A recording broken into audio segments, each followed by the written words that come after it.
আওয়ামী সরকার পতনের পর ৮ মাস পার হলেও নেতৃত্বাধীন ১৪ দলীয় জোটের শরিক দলগুলো এখনো চরম সংকটে। ঝুঁকি নিয়ে চলতে হচ্ছে এ দলগুলোর নেতাকর্মীদের। অনেকে এখনো আত্মগোপনেই আছেন, কেউ কেউ প্রকাশ্যে এলেও চলাফেরা করছেন অত্যন্ত সতর্কভাবে। নিষ্ক্রিয় হয়ে পড়ে হাইকমান্ড। কেন্দ্র থেকে তৃণমূলের নেতাকর্মীরা পড়ে যান মারাত্মক রাজনৈতিক সংকটে।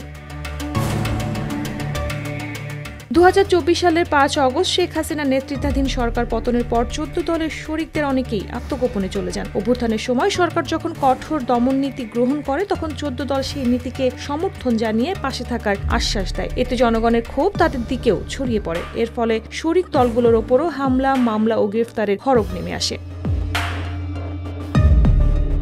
নাম ১৪ দল হলেও এ জোটে মোট দল আছে ১২টি। আওয়ামী লীগ ছাড়া অন্য দলগুলো হলো বাংলাদেশের ওয়ার্কার্স পার্টি, জাতীয় সমাজতান্ত্রিক দল জাসদ, ন্যাশনাল আওয়ামী পার্টি ন্যাপ, গণতন্ত্রী পার্টি, জাতীয় পার্টি, সাম্যবাদী দল, তরিকত ফেডারেশন, কমিউনিস্ট কেন্দ্র, গণ আজাদী লীগ, গণতান্ত্রিক মজদুর পার্টি, বাসদ। এর মধ্যে ওয়ার্কার্স পার্টি ও জাসদই ছিল রাজনীতির মাঠে বেশি সক্রিয়, দৃশ্যমান ও হাসিনা সরকারের সুবিধাভোগী। এই দুই দলের শীর্ষ নেতাদের বিরুদ্ধে আন্তর্জাতিক অপরাধ ট্রাইব্যুনাল সহ বিভিন্ন আদালতে হত্যা ও সহিংসতার অভিযোগে একাধিক মামলা হয়েছে। রাশেদ খান মেনন ও হাসানুল হক ইনু এখনো কারাগারে। ওয়ার্কার্স পার্টির ফজলে হোসেন বাদশাহ দেশ ছেড়েছেন, বর্তমানে ভারতে আছেন বলে জানা গেছে। জেপি সভাপতি আনোয়ার হোসেন মঞ্জু, সাম্যবাদী দলের দিলীপ বড়ুয়া, তরিকত ফেডারেশনের মজিবুল বশর মাউস ভান্ডারির বিরুদ্ধেও মামলা হয়েছে।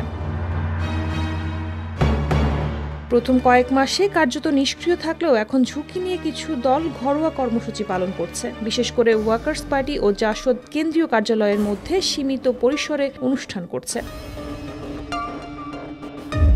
ওয়ার্কার্স পার্টি সম্প্রতি ফিলিস্তিন ইস্যুতে বিবৃতি দেয় এবং স্বাধীনতা দিবসে স্মৃতিসৌধে শ্রদ্ধা জানায়। পার্টি অফিসে হামলার শিকার হওয়ার পর তারা পার্টি মিটিং ও আলোচনা সভা করছে। জাসদ মুজিবনগর দিবস ও পহেলা বৈশাখ উপলক্ষে কেন্দ্রীয় কার্যালয়ে অনুষ্ঠান করেছে। দলটির একাধিক কার্যালয় আগুনে পুড়িয়ে দেওয়া হয়েছে, দখল হয়ে গেছে, তবুও নেতাকর্মীরা ঘরোয়া পর্যায়ে উপস্থিত থেকে কর্মকাণ্ড চালিয়ে যাচ্ছে।